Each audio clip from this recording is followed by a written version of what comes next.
More of them. More. Rocky Marciano versus Muhammad That Ali. should do it. Who would win according to Vedic Astrology? That's it. No more. Come on, Rev. Stop it. This has got to be, I think, the most unique YouTube video that's ever been uploaded. Where do you get this combination of boxing In slow motion.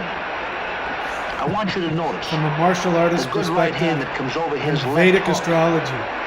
There's And the hook, you there's get the to right answer hand that one of came right the over, greatest hitting him in a vital unanswered spot. questions in modern times, which is Muhammad Ali versus Rocky Marciano. Who would win?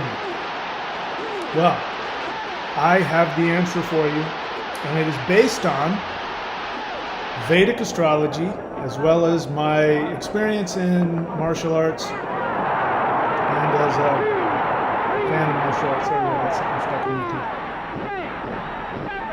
And it's the blood of my victims. A mandatory 8 count for getting in the excitement. All right, that the rule so doesn't we're going to apply get to into it. championships. So I was doing Rocky swarms all over the challenger. a live stream Follow a through day his or knockdown or and so end the ago. fight. And I was talking, I don't remember what I was talking about, but I got into the subject of Rocky Marciano, and I said, I'm willing to bet that Rocky Marciano has Mars in his third house. Because Mars in the third house is hands, slow motion. as well as He other gets things under like my speaking, left. So I just shifted writing, right back communication. again behind the right But hand. the third house is your energy, it's your bravery. Whenever you have Mars in the third house, Don't stop. you've got somebody I already who's got had a the knockout punch going. So I said I've been watching some Rocky Marciano fights, as well as Muhammad Ali. I've been watching both of them lately. And More of them. I More. started to think that maybe Rocky Marciano That should do it. has... That's it. What is- No more. Oh, Come the on, audio Rev. in the box Stop in it. here. All right, there we go. That should have gotten rid of all the audio. Thanks. So as I was saying, I was thinking as I was talking about Rocky Marciano, and I said, I'm willing to bet that Rocky Marciano has Mars in his third house. Because the third house is hands, as well as bravery, as well as motivation, a bunch of other things. And then somebody said, yes, he's got something, and they were talking Western astrology. And I said, I don't do Western astrology, and blah. So I started thinking about it, and it started bothering me. So I decided to look it up. And I looked up his chart, and it turns out that I was kind of right. And at first I was disappointed because he did not have Mars in his third house. I was very disappointed until I looked at the chart a little deeper, and then I went, now I get it. So I thought I would also take a look at Muhammad Ali's chart and see what we get from looking at the charts. So I know that you're thinking this is one of the craziest, stupidest videos ever, but if you're a martial artist, you're going to learn something, because I'm going to talk about their differing styles, and I'm going to tell you why, for instance, Marciano is one of the most underrated boxers in history. It's not that he's underrated as a fighter. Everybody, I mean, his reputation as a fighter is unassailable. The guy was absolutely, I think the only undefeated heavyweight champion in modern times. And he was clearly, deserved where he got. But everybody calls him a bad boxer. They say he's not a good boxer, he doesn't have good skills, he has no style, and I'm going to show you that that's wrong. I'm going to show you that he actually was extremely skilled, and in fact, his execution and his technique and his physical structure was actually flawless. I'll even show you why it's better than Muhammad Ali's. And because we're going to look at the charts together, and the charts are going to show the reality behind Muhammad Ali. And we're going to find out a lot of things about why he was the way he was, what was really good about him, and what were the things that weren't so good about him as a boxer. But also we're going to find out why he actually was probably, I'll say this. Muhammad Ali was the greatest boxer of all time. Actually, I'm going to change that. Muhammad Ali wasn't the greatest boxer, he was the best. He was the best boxer of all time. And that's going to be shown in his chart. Marciano was the greatest boxer of all time, and that's going to be shown in his chart as well. Marciano was not the best boxer. Best means most talented, most skilled. Marciano was not the best boxer. He was the greatest boxer.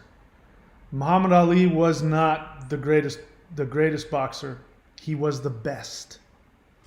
But then we still don't know who's going to win. I still haven't told you who's going to win in a fight between the two of them. So before I get into all of my looking at their different styles, maybe we should do that first. So those of you who are waiting for the astrology, you're going to have to wait. It'll make more sense when we take a look at their styles. So the first thing I want to do is I want to show you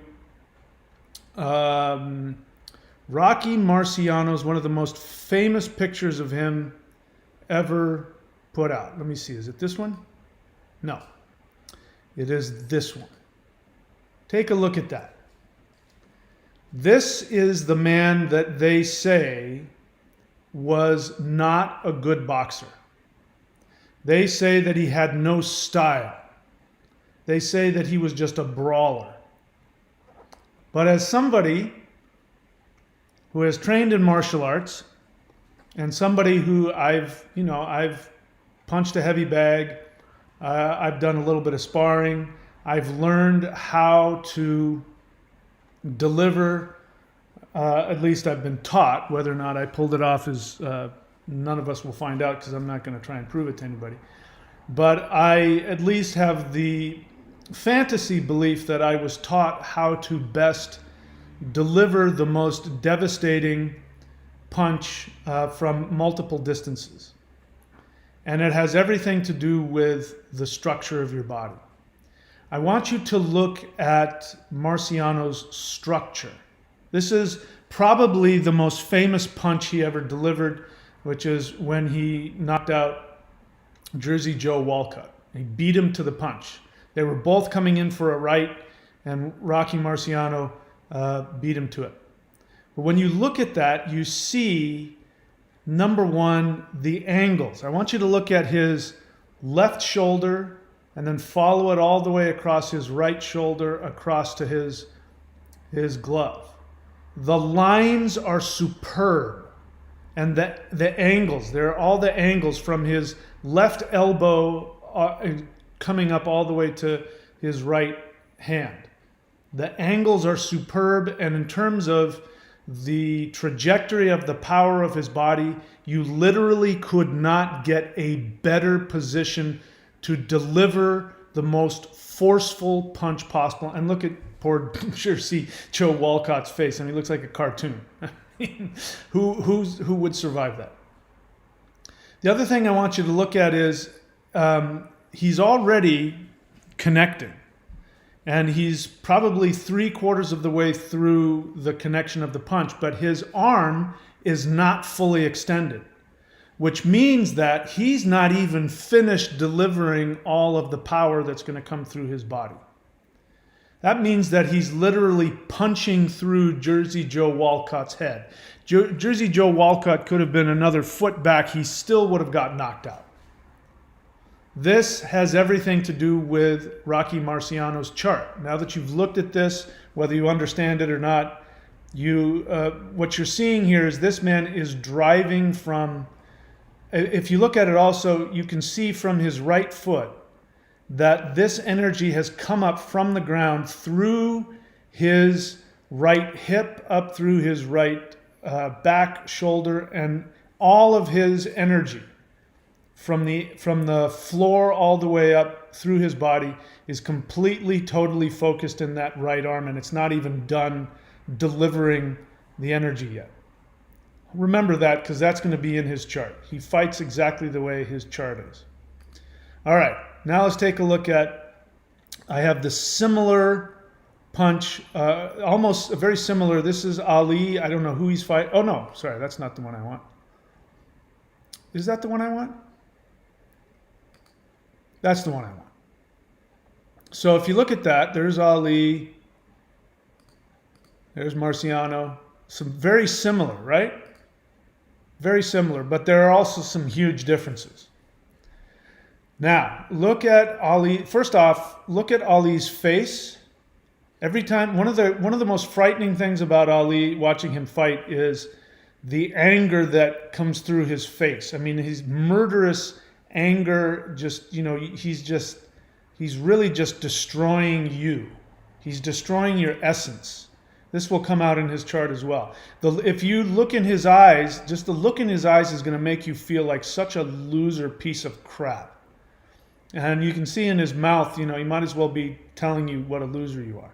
And as you know, he was a talker, but his vibe, the energy coming through him was to demean you, to take you down.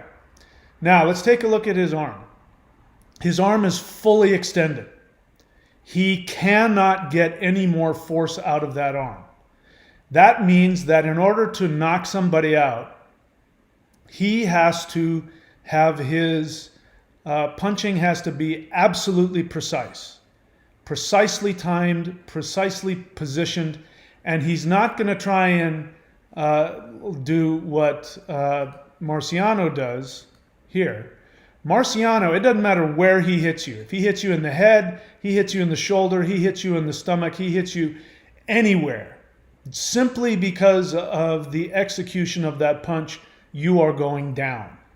You are in the way of that cannon fire, and you are going down. There's no two ways about it. The only way to avoid that is to miss. If you can get out of the way, you'll be all right. But if you're in any part of your body gets solidly hit by that, it's all over. Ali, on the other hand, if Ali is not 100% accurate in the delivery of that physical punch, and if he doesn't deliver the anger and the emotion behind it, if he's off by a fraction of an inch, it will not do the job. You will be able to weather that punch and survive. These are two things in the charts that we see. Let's take a look at Marciano's face. If you just block out his punch and you just look at his face, there's no emotion there. It's not that he's dead inside. He's not vibing any weird, intense, I want to kill you emotion. He actually looks quite humble, and he looks like, you know, he's not a frightening person at all.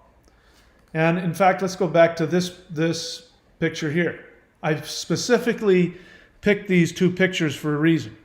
Rocky Marciano, look at him. He looks like, if you were to just look at his picture and say, this guy is the greatest boxer of all time, you would go, there's no way my grandmother could beat the crap out of that little twerp. Look at him. Look at how insecure he is. He's got his eyebrows raised. Am I okay? Do you like me? He does not come across like the most lethal boxer of all time. Muhammad Ali, on the other hand, is standing over Sonny Liston, and he is absolutely glorifying himself. He is taunting him. He is gloating. He is absolutely the opposite of humility. There is no humility in that whatsoever. He has just knocked the guy out, and now he's going to demean him and all of his ancestors throughout time. And he's, who knows what he's saying. If he's saying anything, it's obviously would be something that would make somebody, he's continuing. He's not going to stop. He's not going to stop until he has completely dominated you and defeated you in every aspect of your existence. This is in his chart. All right, there was a couple other, let's see, do we want to look at these? All right, so now we're going to look, I want you to look at them in their least orthodox, right? So let's get back to here. In these punches, these are very well orchestrated punches. This is a boxer punch right here. Ali, if a boxing trainer would look at that, they would tear it down and talk about what a great boxer he was, how incredibly precise, and he, at the last second, you can tell that he has released all of the energy at the very last second, and it's one of these very lethal, precise punches. It's beautiful. The science of boxing is absolutely just beautifully shown right here. Same here with Marciano in a totally different way, but the structure is perfect, the execution is perfect. It's horrifically frightening how powerful and how good the technique is. Now let's take a look at them in their less than orthodox styles. And here's Ali. This is probably one of the most famous punches in all time. That is the famous Phantom Punch, where he takes out Sonny Liston. And because of the angle of that camera, it's very hard to see what he's doing. And a lot of people thought that nothing happened. It was so fast and so quick. And if you look at it, you can tell something's going on because you can see in Ali's right deltoid that there's a huge amount of force coming through his right arm right there. But by looking at it, it does not look like, there's no way for me to tell you by looking at his structure that there's anything good happening there.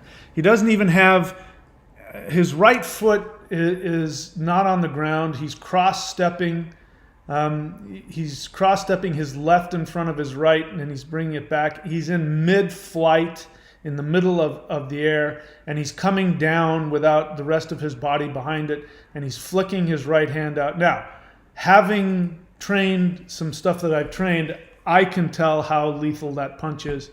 But in terms of the average, beginner coming in, there's no way, you wouldn't want to try and teach somebody how to do that, because if they didn't have the talent and or the deep knowledge of how the tendons and everything work, you would not be able to replicate that. If you tried to do that, you would get slaughtered.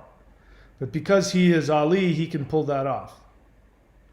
And then, so I want you to again take a look at that. There's no power being driven from deep underground. He's not coming up from underneath to take him. He's hopping in midair and coming down and punching from above. He's punching down.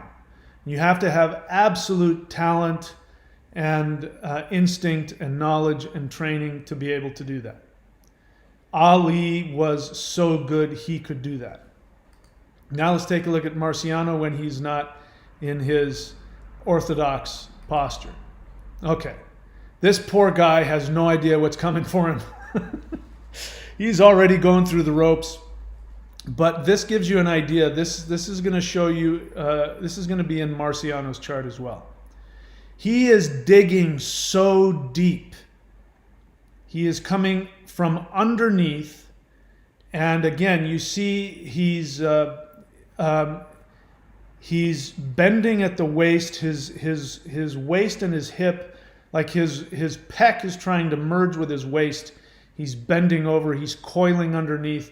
And all of the power from his right there, his right foot again, is coming up through his hip, up through his shoulder, and he is scooping up from underneath, and he is going to deliver all hell to this poor guy if he contacts him. This guy is definitely going through the ropes.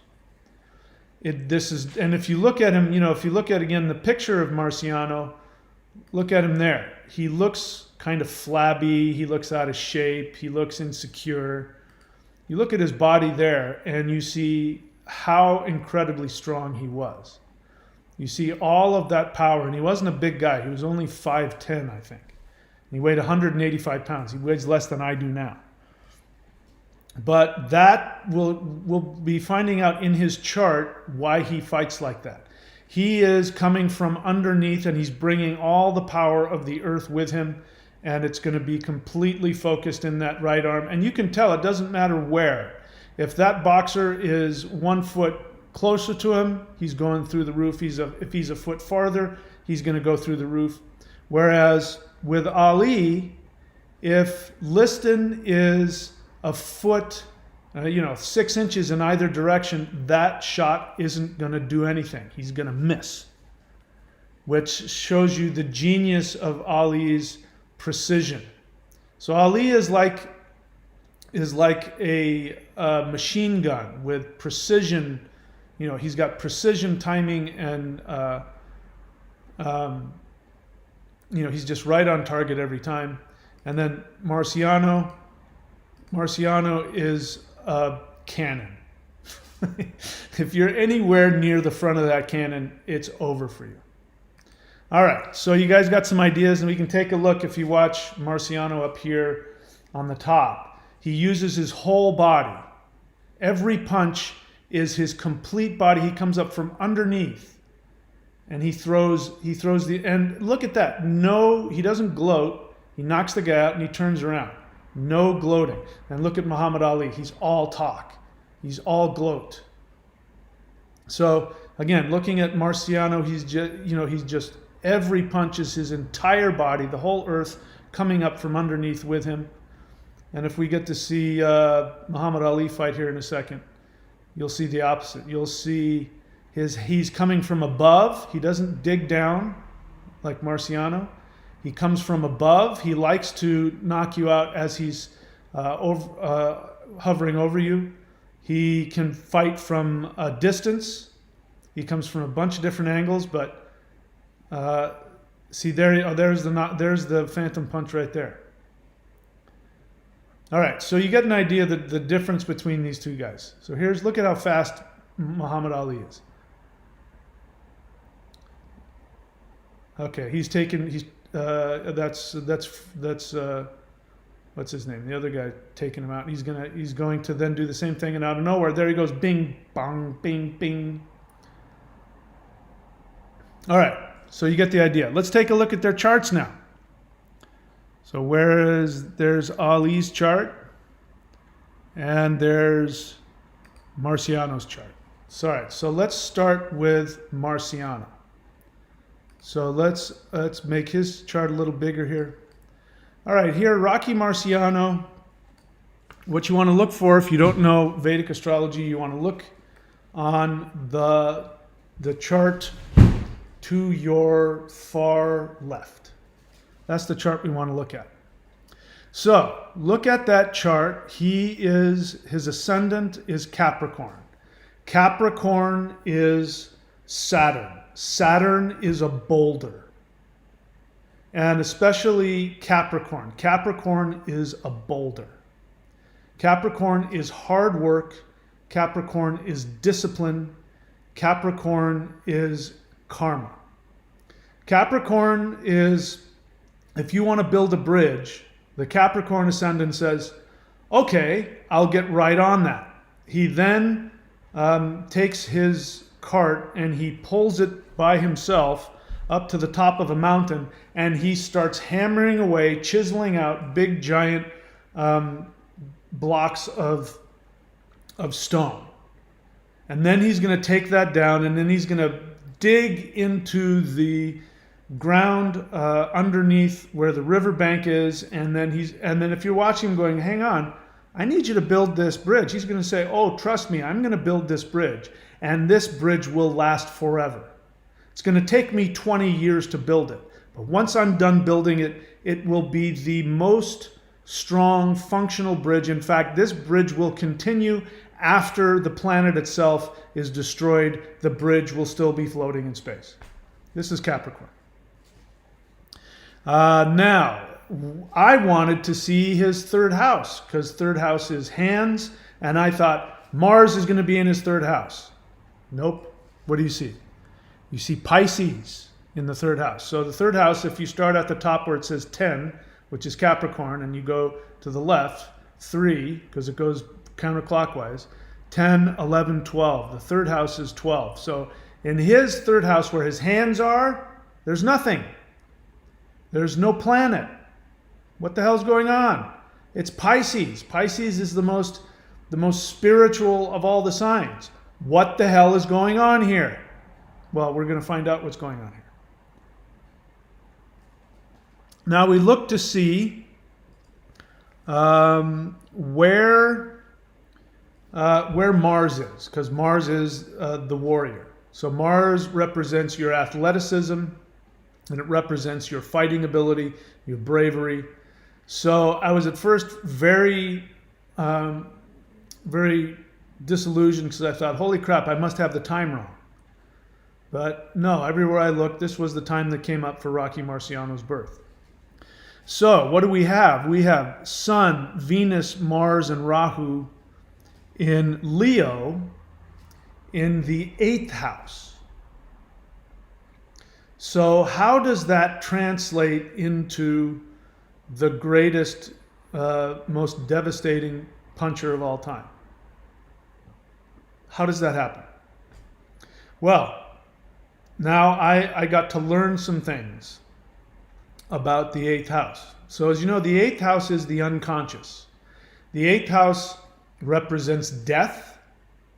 It represents sudden events, changes, earthquakes, but it is basically the house of death and transformation.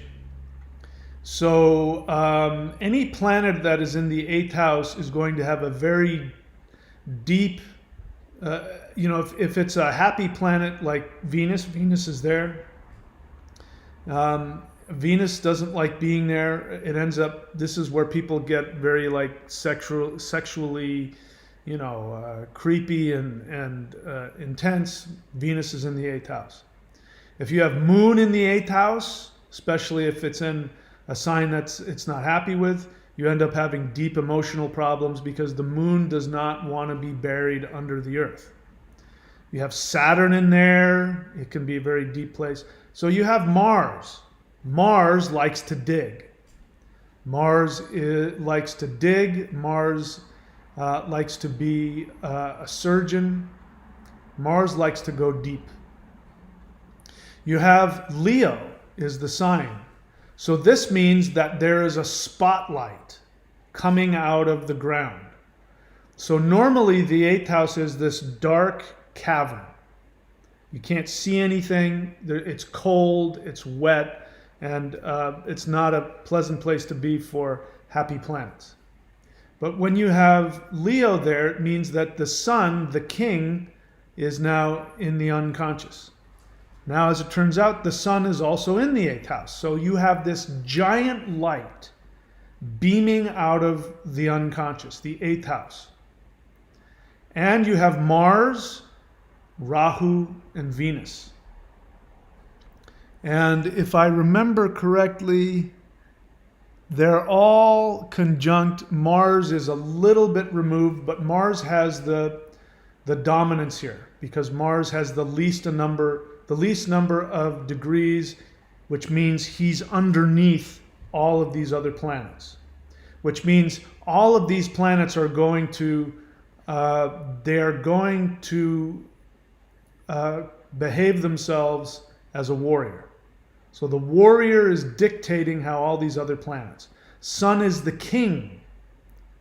So now the sun, the king, becomes a warrior conqueror. This is I'm not talking about the 8th house yet. This is just what happens when Sun and Mars are together in Leo. The king becomes this conquering warrior. You have Rahu in there, which means there is an intensity.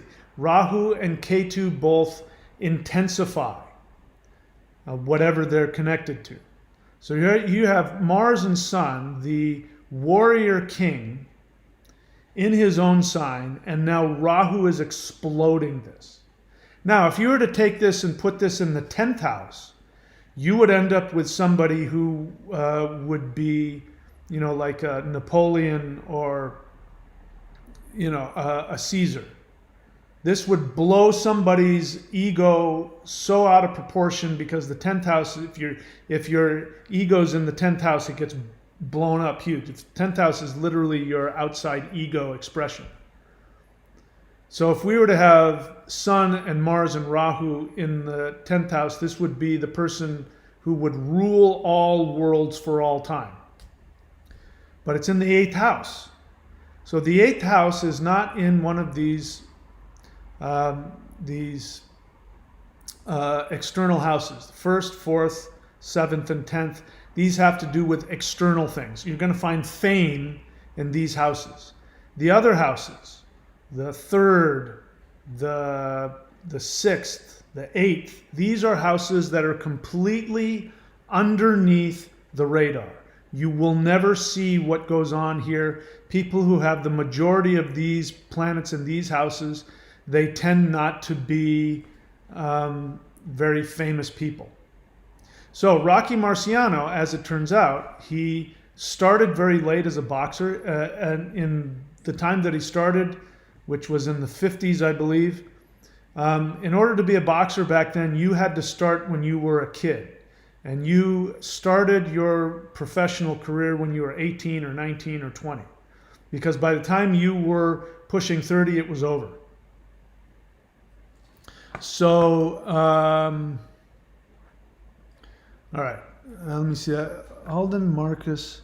All right, so Aiden Marcus, I'm going to do something. I'm going to ask you to go away. I'd like you to have respect for what we're doing here. This is Vedic Astrology. This has nothing to do with Bible class. If you want to go onto a religious site, a Christian site, and talk about Jesus, please feel free to do that. But don't walk into my house and shit on my carpet, which is what you're doing. You're being really rude and disrespectful. So I'm going to block you. You want to go onto some Christian channel and talk about Jesus, go right ahead. But really, have some respect for everybody. All right. I get distracted by that. Anyway, let's get back to what we're talking about here. So we've got Sun, Mars, and Rahu in the 8th house. Now, what does that have to do with making the greatest boxer of all time? Because as I said, the 8th house is not a house of fame. And Rocky Marciano, he started very late. He only started boxing when he was 25. All right, here's somebody else I'm going to block. This is what I get for doing this in the middle of the night. All right. Where was I? Rocky Marciano started boxing when he was 25. That's incredibly late for a boxer way back then.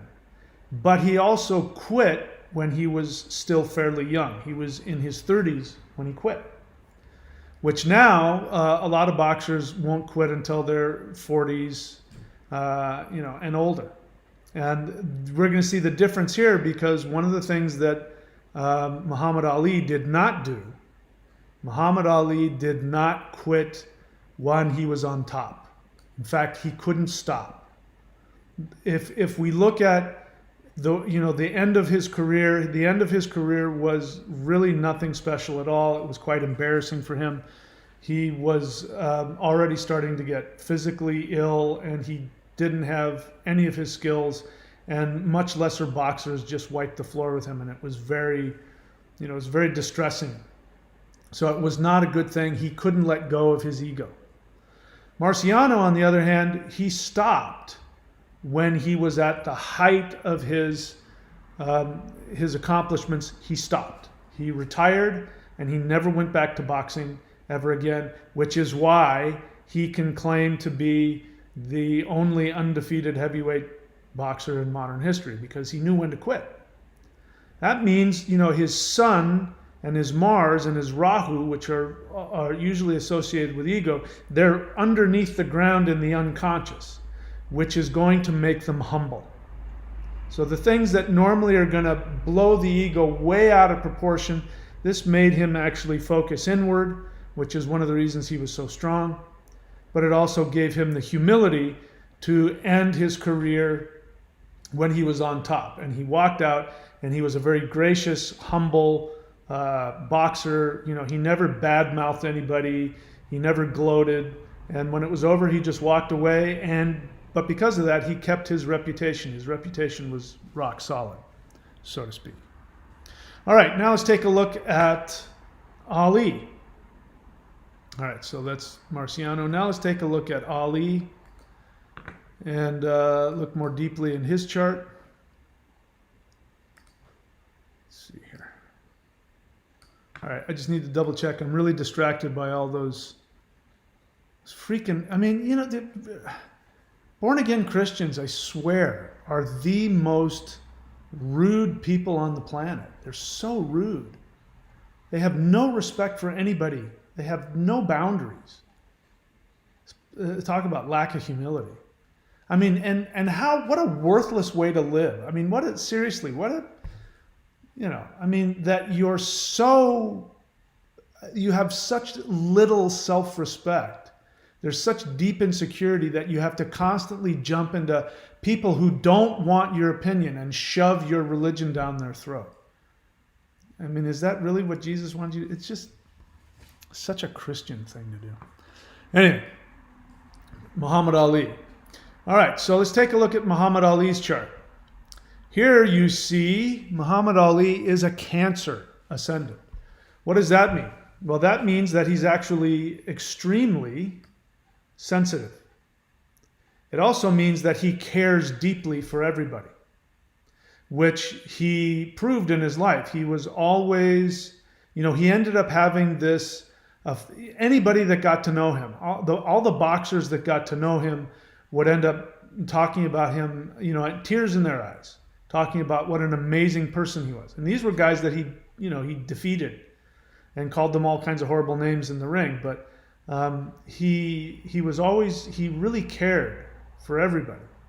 And that was the feeling that I had. I grew up in the 60s and the 70s, and I remember having the feeling that Muhammad Ali would go to war for me. That, even though, there was all kinds of racial stuff going on in the world, I had this feeling that Muhammad Ali, if I was in trouble, he would defend me and protect me. And, that's that Cancer ascendant that comes up. All right, so we see Rahu and Moon in the second house in Leo, which is interesting. So that's going to give him, that's going to increase his emotional capacity even more. Rahu and Moon in Leo. In third house, so he does not have Mars in his third house either. So that means his punching ability is going to come from somewhere else. We look around, we want to see, where is Mars? Look at that. Mars and Saturn. Let me see, are they conjunct? No, they're not conjunct. So Mars and Saturn is retrograde in Aries, however. So that is important. Mars in Aries by itself will make you an athlete. Because Aries is the warrior going off to battle. The expression of Mars is Aries, and Mars is sitting in his own sign. And I believe that in his chart, let me see. In his chart, no, never mind. I was thinking of what's his name? All right, so we've got Saturn and Mars in Aries in the 10th house. This is where we get the ego. So as we've seen, this is again why I picked these two pictures of Rocky Marciano and Muhammad Ali, because what Muhammad Ali was known for, especially in his early years, was his ego, his braggadocio. And because he's there in the 10th house, you've got Mars and Saturn in the 10th house, he cannot resist expressing himself to the world. His ego, the Mars part of his ego, he can't resist it, which is why he couldn't stop fighting. He couldn't retire. He couldn't retire because his Mars wouldn't let him. His Mars was in Aries, so his Mars, his fighting ego was constantly being stimulated to go out in public. And this is why he was so verbose and he had such a huge presence and why he was famous. This is why he's famous. Because when you step back and look at his career, as I said before, Muhammad Ali was the best fighter in history, in my opinion, but he was not the greatest. He was not the greatest because, number one, he wasn't undefeated. He was defeated numerous times. He came back, and again, that's Mars in the 10th house. His ego would not let him lose. So if he lost, that would have bothered him to no end. So he would come back, and he fought Frazier 3 times, and I think Norton 2 or 3 times. Both of the guys that took him out. He had to come back, and he had to win those fights. And his fight against George Foreman. George Foreman was supposed to win that fight. But George Foreman was young and inexperienced, and he had never gone the distance. And he had always been able to just simply, Foreman tried to do what Marciano was capable of doing, which was he would wear you down and utterly, completely just wipe the floor with you from pure power and just guts. Foreman never had the opportunity to do that. He would just walk in and he would just wildly punch, and he knew as long as he made contact, he'd probably take you out. And then he fought Muhammad Ali, and that's where the rope-a-dope came. And so this is where Muhammad Ali's chart, Mars and Saturn, kicks in that fight. If you've never watched that fight between Ali and Foreman, go and watch it. Because when you have Mars and Saturn conjunct, when they come together, what ends up happening is you have a master engineer.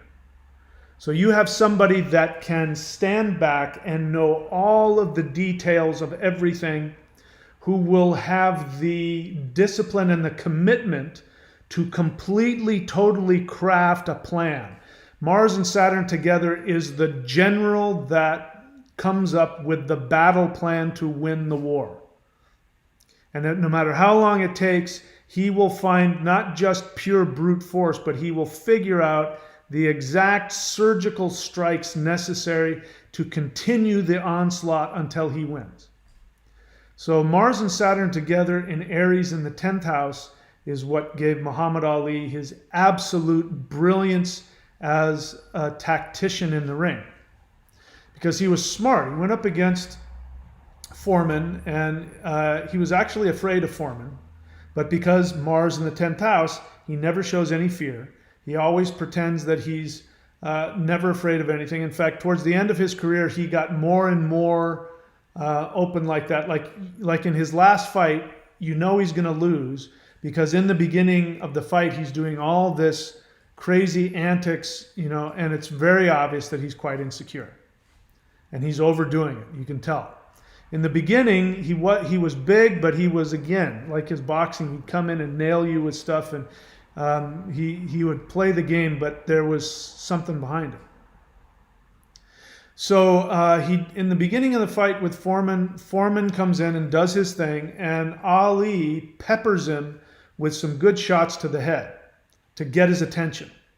So he did that specifically to get Foreman to realize, okay, this guy's not going to be, I just got tagged a few times, and I don't know where those shots came from. And then Foreman only knows how to do one thing. And Ali said, even before he fought him, he said, I'm not a strong puncher. So to his credit, he had the humility to know, I'm not a strong puncher. I'm not a power puncher. I know that this guy is a power puncher. He's stronger than I am. He can hit harder than me. But he says, but he's never gone the distance. And when I outbox him, and when he can't hit me, and when I'm winning on points, he's going to get frustrated and he's going to give up. And to his credit, that's exactly what happened. And then he did the whole rope-a-dope thing. And if you watch that fight, he leans up against the ropes, and Foreman comes in and just starts hammering away at his body. And, he's covering up and he's taking it. And that couldn't have been easy. After numerous rounds of the most powerful puncher in the world at that time, taking shots to your midsection, and even if you're covering up your head, those shots, the power of his shots taking your head out, and him getting around those, he took a lot of nasty shots. But he knew that Foreman would lose his nerve. Because when you didn't go down in the first 2 or 3 rounds, Foreman never been there before. He didn't know what that felt like. And then Muhammad Ali started attacking him and saying, is that all you got? Come on, you got to show me something. George, show me something. So that's going to take away, that's going to eat at his drive. You know, he's tired. He's big and he's muscular. The bigger and the more muscular you are, the tireder you get. And so then as he's punching himself out, then Ali can twist around and bing, bing, bing, bing, bing, takes him out with shots that wouldn't have taken him out. If Ali had peppered him with those shots in the beginning of the fight, it would have hurt, it would have stung, and it would have humiliated him, but it wouldn't have taken him out.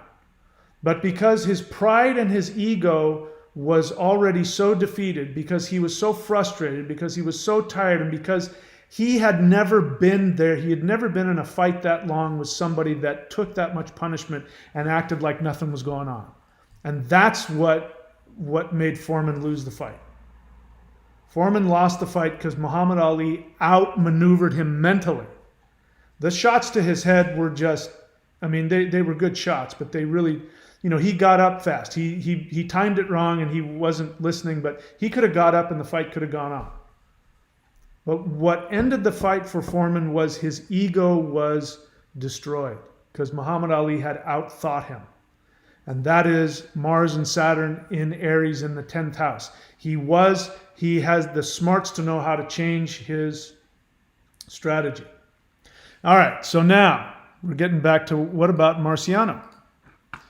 What is different about Marciano and George Foreman? So Marciano actually fought one of George Foreman's trainers, Archie Moore. Okay, in fact, if we watch this Marciano clip long enough, yeah, that's Archie Moore right there. So Archie Moore was actually one of the coaches that coached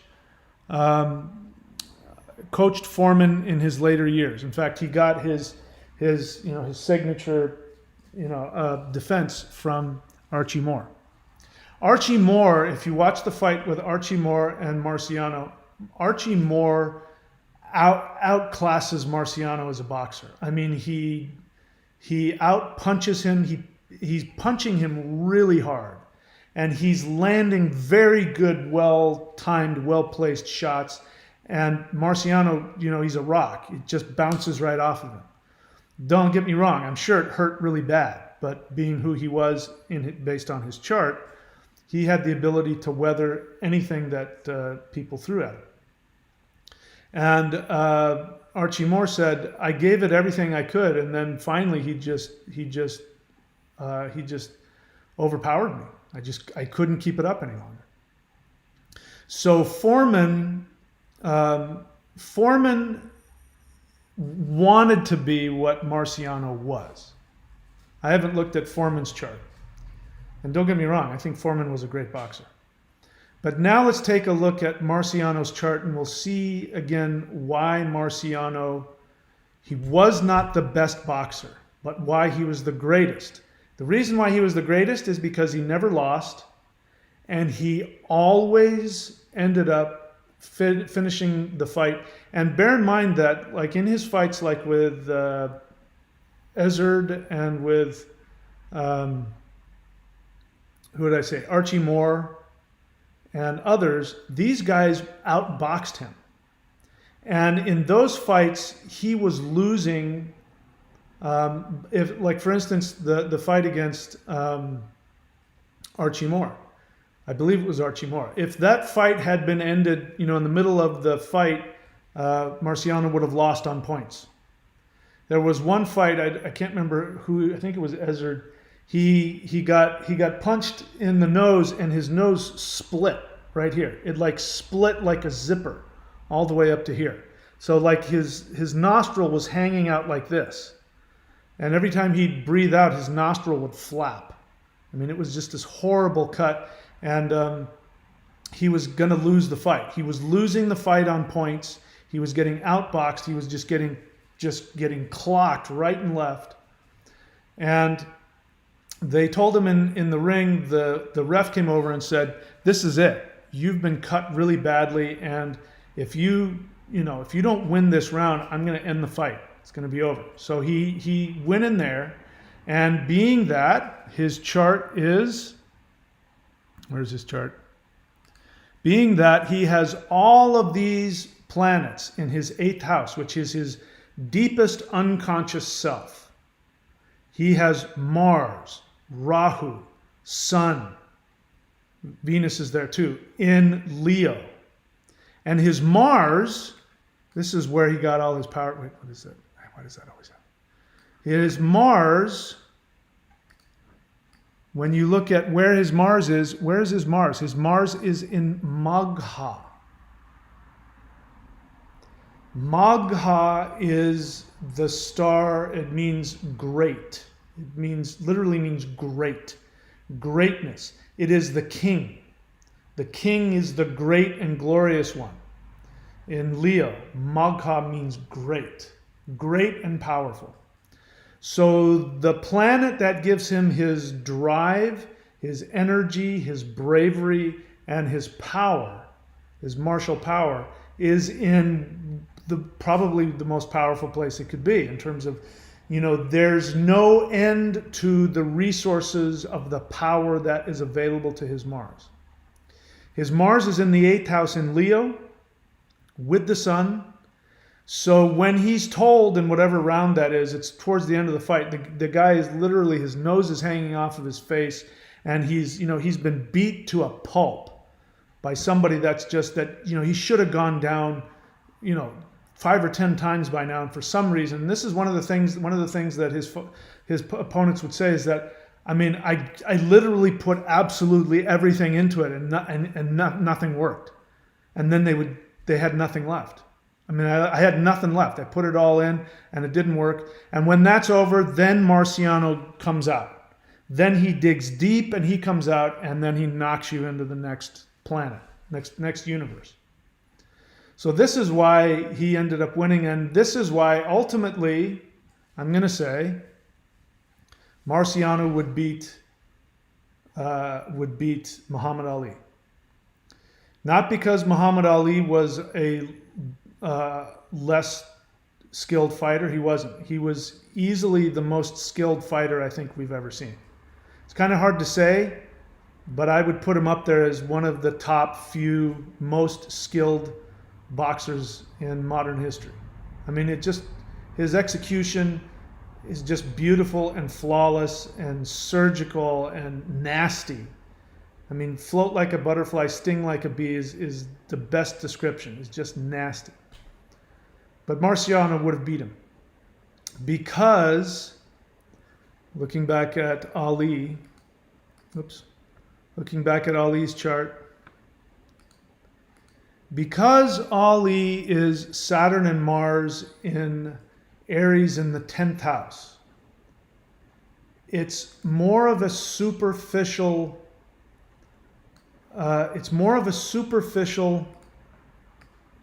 expression. It's not as deep. Don't get me wrong. Ali had incredible fortitude, and there are fights that he should have lost that he won. There are things that he accomplished that he shouldn't have been able to accomplish. He had incredible bravery, but the point is that he was a flame that burned really, really brightly, but then there wasn't any fuel left. And we see this physically, this is what happened with him, and this is what happened with his career. His career started with this huge flash. He was untouchable, literally untouchable, and then it started to flicker. And he'd have moments of greatness, and then he lost a few fights. It wasn't that Ali was just this unbeatable boxer. He wasn't. He lost fights. He lost fights to Frazier. He lost fights to Norton. But he always came back. His ego would never let him lose. And in the end, in fact, after his last fight, where he was, it was very sad because he was becoming sick. Physically, his illness was starting to kick in. And it was very sad to watch. But afterwards, he said, "I'm going to be back." He couldn't even admit to himself that it was over. And he should have admitted it years ago. He should have done if he had done what what Marciano did, he could have left at the top of his game and he would have been the undisputed, best boxer that ever lived. But because he didn't, we saw his flaws. And I always wondered about Muhammad Ali. The end of his life, he spent 2 decades with a physical ailment that prevented him from speaking and prevented him from being able to control his movements. He shuffled along. And somebody who's got Mars in Aries in the 10th house, who absolutely needs to be expressing himself all the time getting attention, it must have been very challenging for him. And I can only come to the conclusion that it must have created in him a very deep humility, which again gives me even greater respect for him. But then again, we don't know. I mean, I didn't know him, and we can't get inside his brain, and he wasn't there to tell us anymore what was going on. What else? Another thing, here's something else about the 8th house. So I want to share this with you guys, having to do with the 8th house. And this is what really helped me understand when I was telling you in the beginning of the video, Marciano's boxing style. He dug deep, and he didn't stand there and box. He didn't do any of that. Every single one of his punches came from underneath, and it was the entire earth coming through his hand every single time. And the one thing that was another reason why I believe that he would have won the fight is that he was unstoppable in terms of his physical endurance. The trainers, when they trained him, said, he never gets tired. He would train and train and train and train and train, and he never got tired. In the ring, he never stopped. There was never a point, even if he's boxing for 15 rounds, there's never a time when he's tired. And he gets knocked down. There are times he gets shot really hard, and he gets knocked down, and he stands up, and he's getting beat to a pulp, and every time he gets up out of his chair like it's nothing. And he is going at the same pace at the end of the fight, even more than he was at the beginning. He starts out slow. He even says, I'm slow in the first round. But by the end, and the thing about it is to understand, the jabs and all that, the fancy looking stuff, does not burn nearly as much calories as the power punches. And if we take a look at him, again, this is all about the 8th house, those of you who are interested in this. If we watch Marciano, if you watch him, every single punch is a death blow. There's never just a setup punch, or I'm gonna, here's a nice little jab to set up the next punch. None of that's going on. I'm trying to find the vid. Marciano vid. There it is. Let's give him some due right now. Every single punch is that. Every single one. All of his strength, 100% of his strength is going into every single punch for 15 rounds. He never stops. And if you've never trained like that, you have no idea how much energy that takes. Especially at my age right now, if I were to just do that on a heavy bag for 5 minutes, I would be out of breath. He's doing this for 15 rounds, all while getting punched really hard over and over again by people that outclass him. Now, this guy didn't, obviously, but here he is with Archie Moore, Archie Moore was such a better boxer than Marciano. And look at, you can't see it here, but when he hits Marciano, he hits him hard. Boom, boom. Do you see how hard he just got hit? Nothing, just like a rock. He goes underneath, he digs deep in the 8th house, bang. This is the 8th house. The 8th house is the house of coming from underneath. So depending on what planets you have in there, that will tell you something. Now the 8th house, let's get his chart up here again. Marciano chart. The 8th house, the 3rd house, which is the hands, this is going to tell you how powerful your punch is. Now, as I said, he's got Pisces in the 3rd house. There's no planet in there. how the hell did he end up having this death blow of a punch? Because you're going to see that in the third house.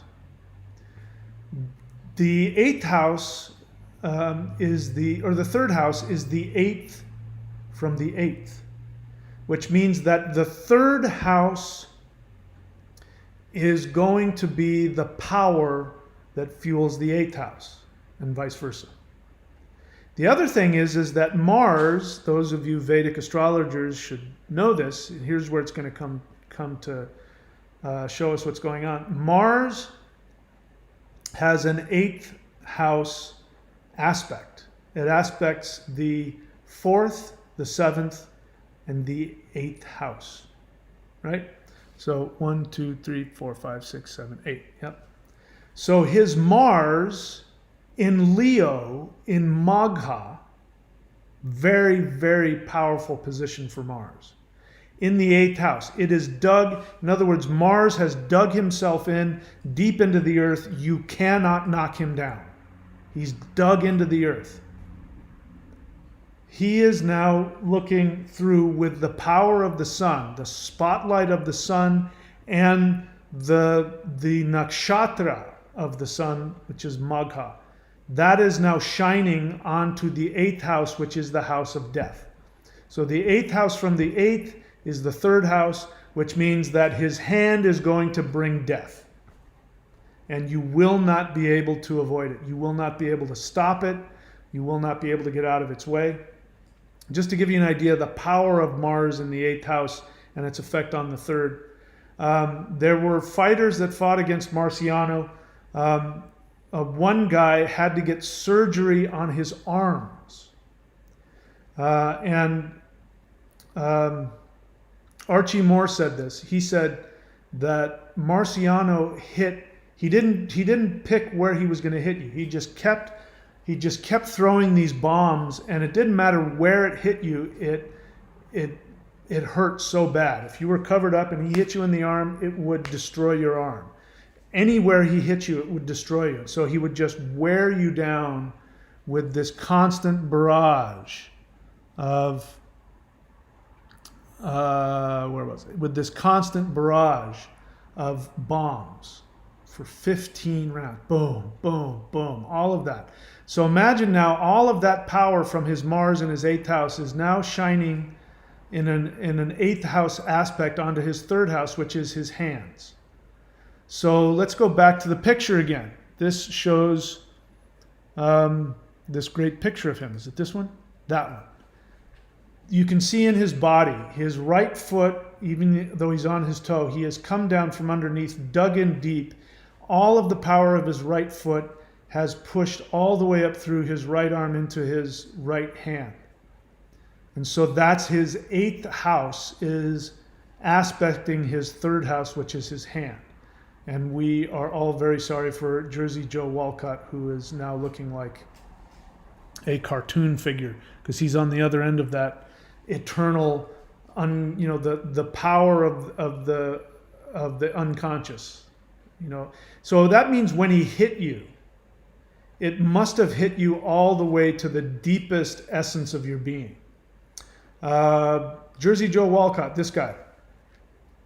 This is who he lost. I believe this was the punch that actually made him champion. Because Jersey Joe Walcott, I believe, was world champ at the time. And this was the punch that, because Marciano was losing this fight. And it was this punch that won him the fight. He connected in exactly the right way, and his alignment and his structure was perfect, taking him out and giving him the championship. But Jersey Joe Walcott came back after that fight, and there was a rematch. And Marciano took him out in the first or second round. I think it was the first or second round, and he knocked him out, and he didn't get up. He could have. He stood there, and you can see him, and he's watching the ref count him out, and you can see that he can get up, and he chooses not to. He pretends to get up right at 10 and then goes, "Oh." But when he was asked about it later, he says, "I just didn't have anything in me. That first fight took everything out of me. I did everything I could, and I could not get rid of this guy." And so he was, and so that one shot just went right to his deep unconscious, and he just said, I got nothing left. I'm done. I give up. So, if you've got Mars in the 8th house, depending, of course, on the sign and the aspects and everything else going on, this is going to give you tremendous power, perhaps physically, but the 3rd house is also your ability to speak your truth. And so you will be able to defend yourself against your enemies. You will be able to speak your truth against your enemies. All right, so I found all of that stuff very enjoying. Was there anything else that I wanted to look at? I can't think of anything else that I wanted to look at. I'm happy to take any questions if there are any. I can't imagine that there are. How many people are watching? 15. It's the middle of the night everywhere. If you want to get an astrological reading, you can get one from Vincent here, vincent.thunderwizard.com. He's one of my certified astrologers. He can tell you where your 8th house is and where your Mars is and all that good stuff. You also want to look at the 6th house. The 6th house will tell you how you deal with your enemies, whether you can overcome your enemies or not. See, the thing about the 6th house and the 8th house, let's get Marciano's chart up here. Oops, let's get his chart up here again. The 6th house and the 8th house are the houses of dread. The 6th house represents illnesses and represents people that come to oppress you and attack you. So if you have Mars or Saturn in the 6th house, you will be able to defeat your enemies. If you have Mars in the 8th house, you will also be able to Mars, Rahu, and Saturn. If you have these planets in your 6th house and or your 8th house, then you will be somebody that will be extremely formidable to go up against. Now, the 8th house is also sudden events like deaths. So Marciano had a very sudden death. You know, he was perfectly healthy. He was, far as we knew, he was going to live forever. And he died in a plane crash, suddenly, bing, instantly, died instantly in a plane crash. So I don't know, I haven't looked it up, but Mars and Rahu in the 8th house could have been responsible for that. The other thing I wanted to do, which I didn't, is I want to take a look at their Arudas. I haven't looked at that. So let's take a look at their Arudas. So Rocky Marciano, he is a Capricorn. So we need to find out where his Saturn is. His Saturn is in his 9th house. So the 9th from the 9th, 1, 2, 3, 4, 5, 6, 7, 8, 9. So his Aruda was Taurus in the 5th house. That is a very pleasant house. Now, look at the reality of who he was. We've already seen that. You've heard me talk about it. He's like the last guy anybody ever wanted to get anywhere near. If this guy was coming for you, there was nothing anybody could do to stop him. No matter how long it took, he was going to put you 10 feet under. But is that how he came across? When we take a look at his picture again. Just I want to walk up to him and say, "Hey, what's going on? Let's go hang out." He looks very friendly. If you ever see him talk, he's very humble and seems like a really nice guy. He seems really not insecure, but he seems like, he's very humble. He doesn't, he's not somebody who would stand up and talk down to you or anything like that. Just seems like a very humble guy. Well, this is Taurus in the 5th house. The 5th house is a house of spirituality. It is a house of secondary education. So this would be somebody who likes to study spiritual things, who likes to study philosophy, all that kind of stuff. So I don't know. Does he look like a Taurus in the 5th house guy to you? He definitely does not look like the most destructive killer on the planet. He just doesn't. He looks so nice and affable and harmless. I mean, he looks completely harmless, like he just wouldn't hurt a fly. Now, let's look at Muhammad Ali. Obviously, we see him in that photo. I mean, look at the two of them. They're so opposite. Now, let's see, what is Muhammad Ali's Arudha? So let's go back and find his chart. Here's Ali's chart. Okay, so Ali is a Cancer. We already talked about that. So this is very different. He's a Cancer. He's very sensitive. He's very caring. He's like a mother. He cares for everybody very deeply. So let's see. His moon is in his second house. So what is the second from the second? It is Virgo in the third. So what is the third house? The third house is communication. The third house is, if you are going to get the harsh truth from somebody, it's going to come from the third house.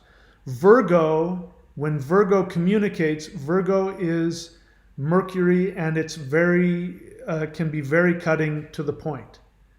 And so here we have a talker. We have somebody who talks, and he, like Mercury, he's a poet.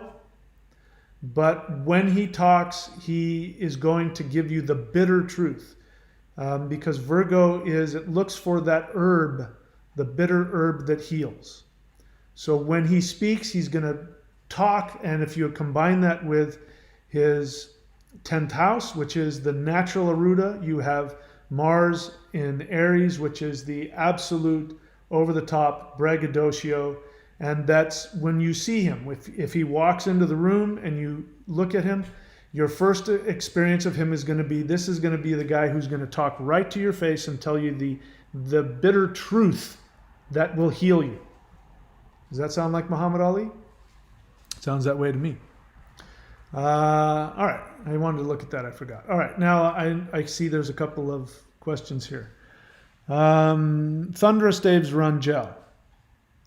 Could you comment on the relationship between my Mars in Magha in the 8th and my moon in Pisces in the 3rd? So I've already done Thundra's chart. Let's see. What do you have in common? We just talked today. What do you have in common with Marciano? Well, what you have in common with Marciano is, if you have Mars in the 8th, it means that you can dig deep. You can dig deep, and you can, when your nose literally is hanging off of your face and you're being completely outclassed by somebody faster and stronger and more skilled and more experienced than you, you're going to be able to dig deep, and in the 15th round, you're going to be able to pull it off. So let's see here. Let's see what that is.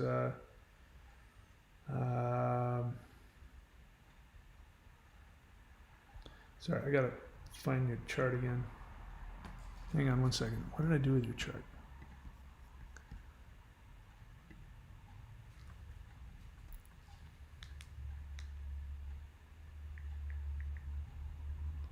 Okay.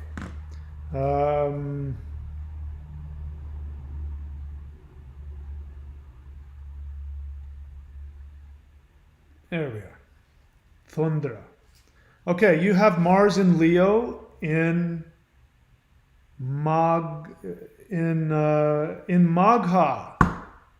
in the first house. In the 8th house.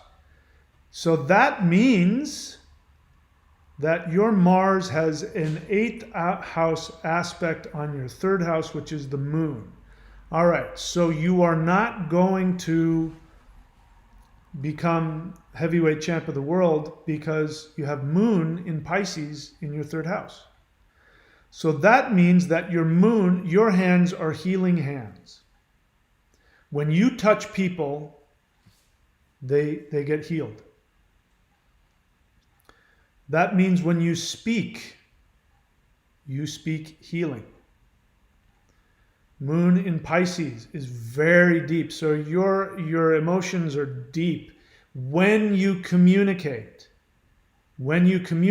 from your vulnerable feelings, like a flowing river. They will go deep and heal the other person. So that is my recommendation to you, that you make it a conscious decision that you are going to speak healing words to everybody you can.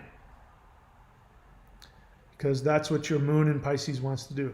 Your Mars is sitting there in Leo in the 8th house, is shining its 8th house aspect on it. So your moon is your mind, your emotions are stimulated. Moon and Mars are the opposite. Mars is the warrior, and when Mars is in the 3rd house, when Moon is in the 3rd house, Moon wants to give nothing but love and healing and nurturing. And Mars is now shining that huge Leo spotlight on its 8th house aspect, 8th house aspect on your 3rd house. And so your Moon, so your emotions are going to be constantly stimulated by your Mars, and your Moon is going to be upset by that, which means it's going to be reflected in your speech. So when you speak harshly out of your discomfort, it's confusing. And you also don't like it. It goes against your nature as a 3rd house moon healer. It's harmful to you, but it feels like you can't help yourself because that Mars is so strong in that 8th house Magha that your moon has a hard time resisting it. And the moon is very easily influenced by these strong planets. So it's not like moon can take that. You know, if you had Saturn in the 3rd house, Saturn could bounce that Mars back off and they'd bounce back between each other. But moon gets overwhelmed by that fire and gets overwhelmed by the anger, and then you get stimulated in a negative way. Did I answer your question? Relationship with your, yeah. So I think I answered that. So that's something you should be constantly aware of. No matter what you're thinking and feeling, you must always speak something healing. That's your 3rd house reality. I can get away with it because I have Mars in my 3rd house and it's my Arudha. So I'm supposed to. I'm supposed to, when I'm doing my thing, I'm supposed to tell people things they don't want to hear.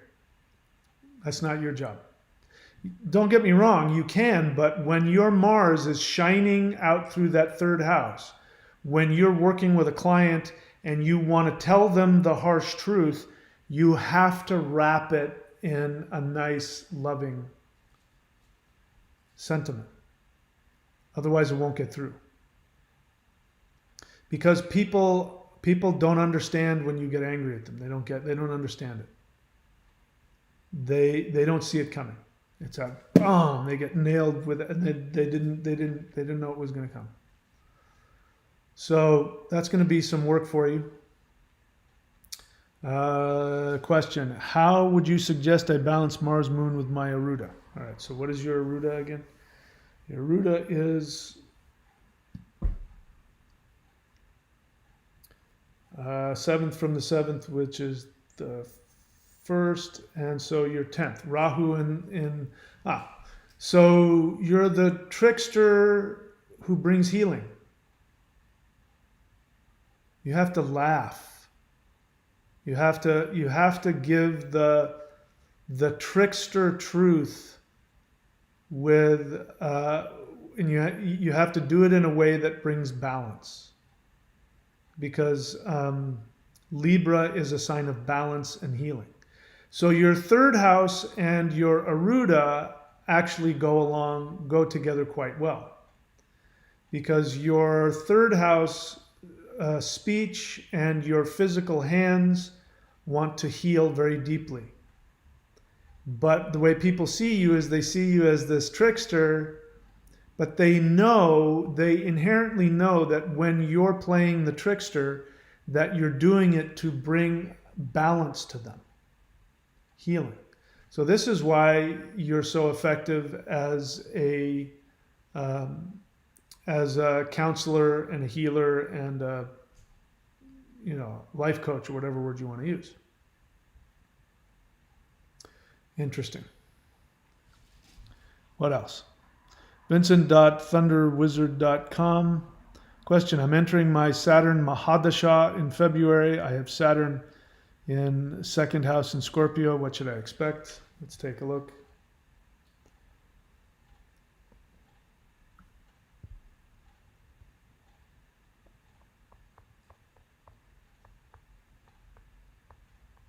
By the way, you got my congratulations, right, for that really great news that you gave me, that you sent me. I'm really happy for you, my friend. I'm envious. I want to have what you have. It's awesome that you have that. I hope everything works out the way you want. Okay, Vincent, you said, what did you say? I have Saturn in my second house in Scorpio. And what should I expect? Saturn retrograde. So first thing right off the bat is that your Saturn is retrograde, which means that you're in this life, you are burning through karma very quickly.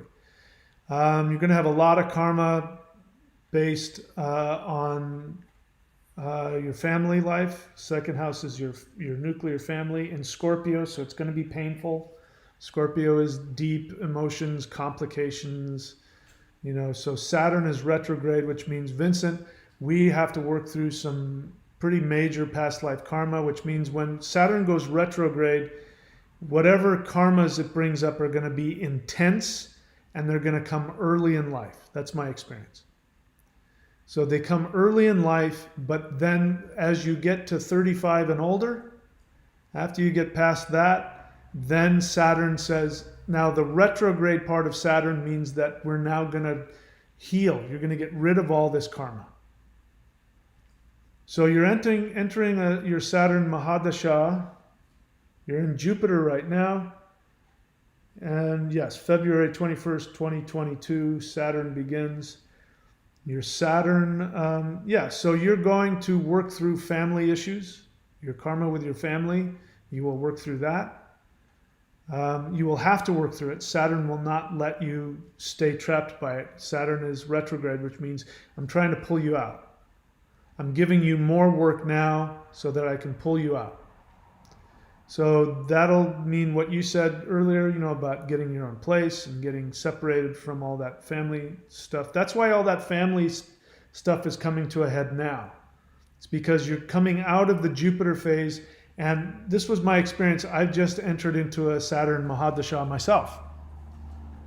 I just entered it just recently.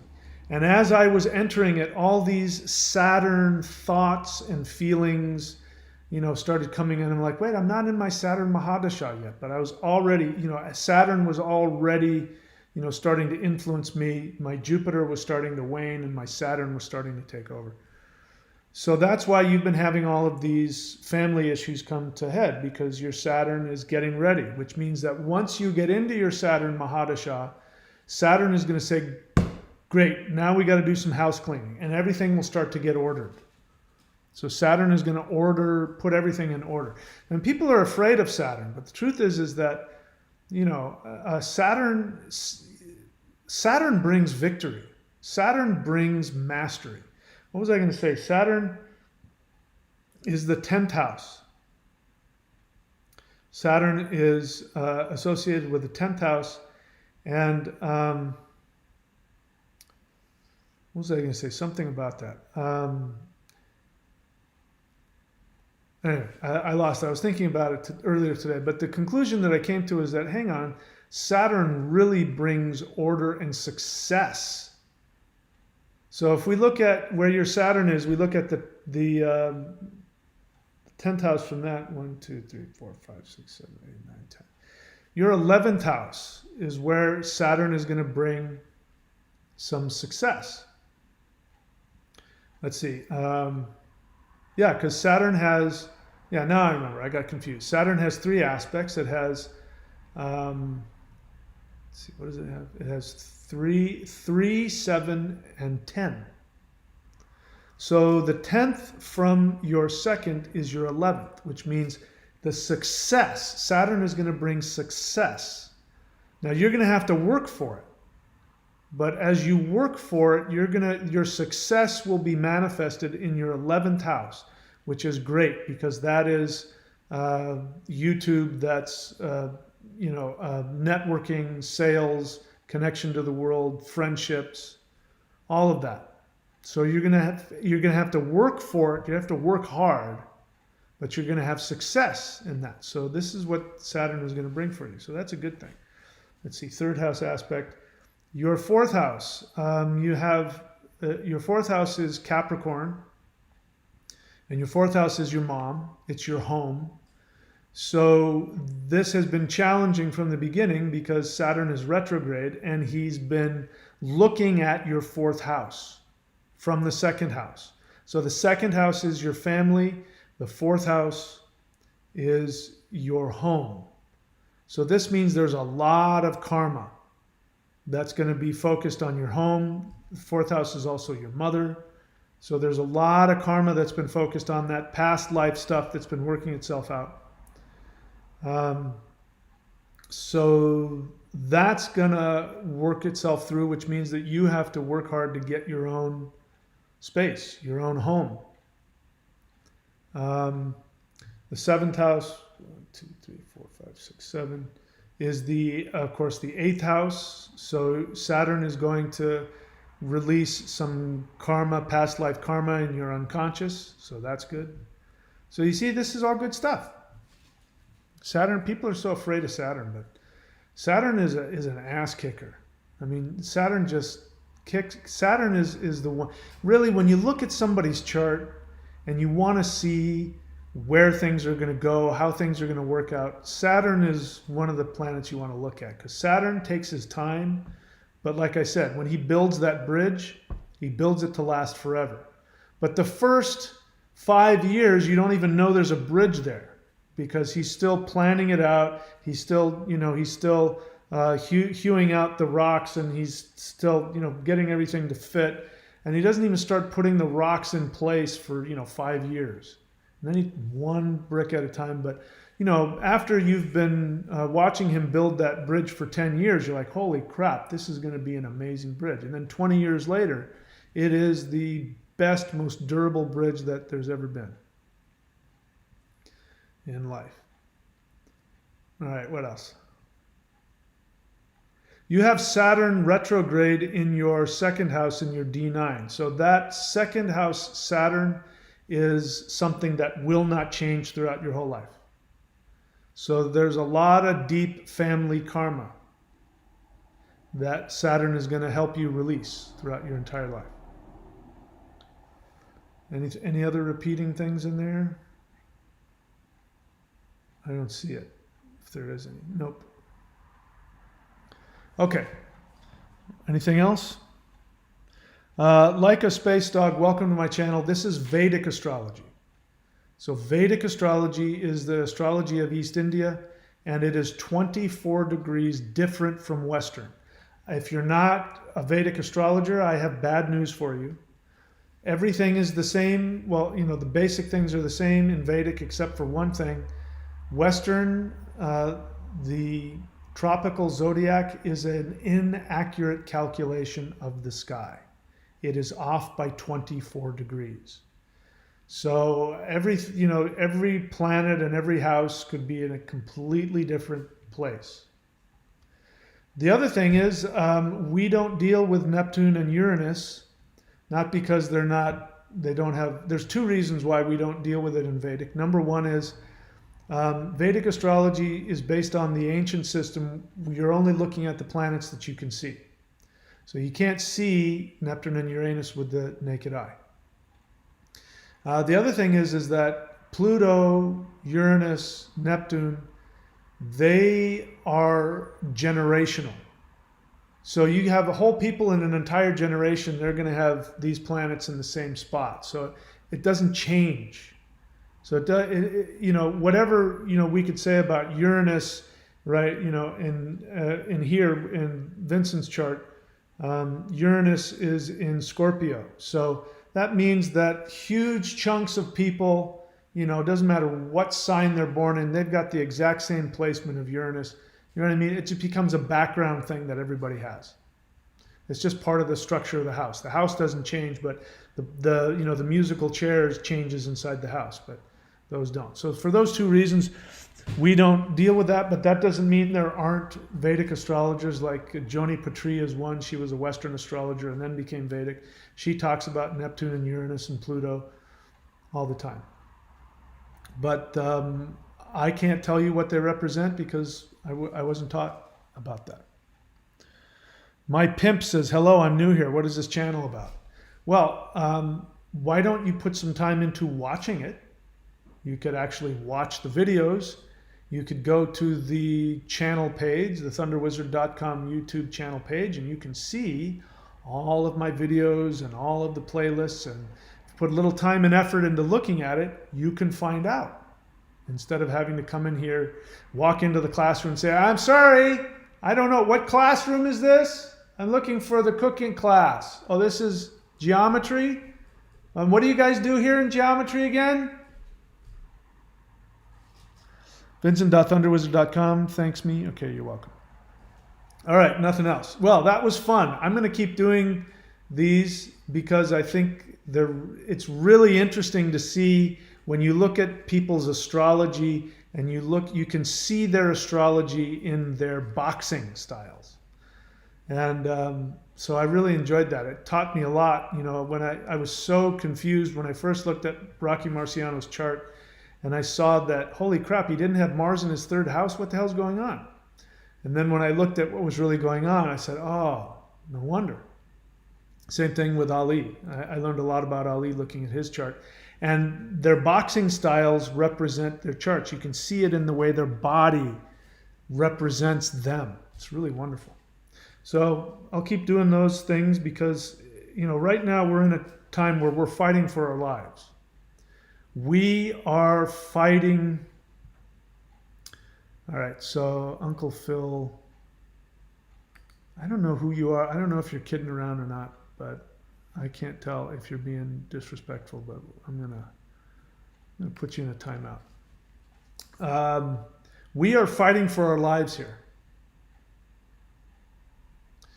And we are in a spiritual war. And depending on, you know, your understanding of what's going on in the world right now, I can't talk about it on this channel because they will shut me down if I even speak certain words.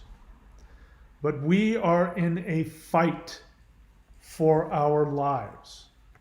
I think what is going to happen over the next, starting from right now, over the next 6 months to a year, are the most important things that have happened in modern history. And it could mean the end of the human race, or it could mean the final awakening and freeing ourselves from the bondage of tyranny of really rich, powerful people who don't give a crap about any of you. So this is why I've been focusing on this, because I want to fight. And I can't, you know, I've been having a hard time sleeping at night because I'm so enraged. Not only just enraged, I want to protect the innocent, and I want to fight for the human race, and I want to fight for our planet, and I know who the enemies are. I just don't know how to get to them. And so that's why I'm watching boxers, because I'm in that mode. I'm ready for spiritual war. And I'm doing my practices every night, and I'm taking things out, and I'm looking for ways to. So I am inspired when I look at these guys. When I look at Rocky Marciano, who goes 15 rounds with boxers that are bigger than him, heavier than him, stronger than him, faster than him, more skilled, more experienced. And no matter how many times they bust his nose open and bust his face open and knock him to the ground, he gets up and he takes them out. And I think about Muhammad Ali and all of the things that he went through. Sorry, I got to squash a bug here. Hang on one second here.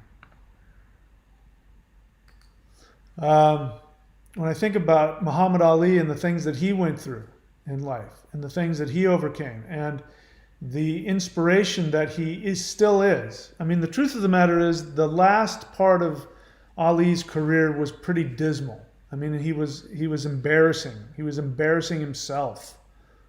And we don't remember that. We remember the rumble in the jungle, and we remember the Phantom Punch, and we remember, him fighting and standing up for everybody, and going to prison because he said, those people in Vietnam never did nothing to me. Why do I want to go over and hurt them? They didn't do anything to me. That is somebody who stands up for everybody else, and I'm inspired by both of these men.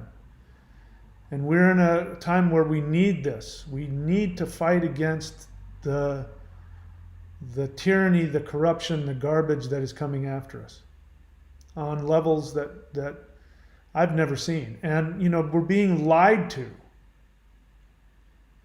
People who work in independent regulatory agencies are speaking absolute, utter lies. And there are thousands of people each day being murdered. And it's really hard for me to sit back and watch that and not do anything. So, as we talked about earlier, we're going to be doing some rituals. I'll do some videos about that. I'll give you some rituals where we can do some spiritual work to take out our enemies. And we can address the healing. And to your question, Thundra, which I'll do more, talk about that more. The difference between healing somebody without their permission and doing a ritual to bring healing to the world.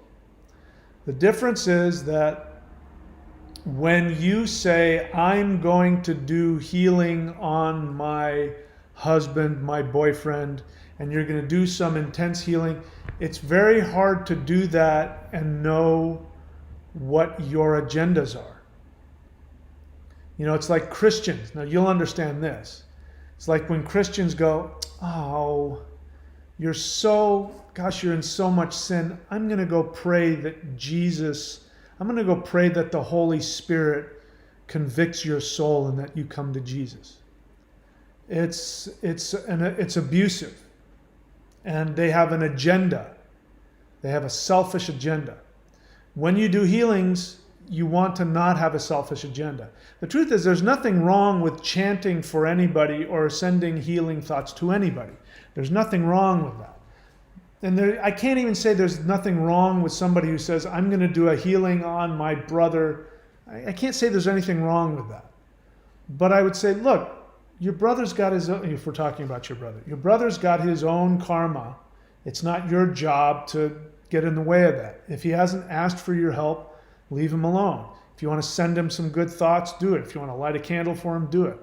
But to do a whole energy healing thing on somebody who doesn't want it, that's none of your business. But we're not talking about that.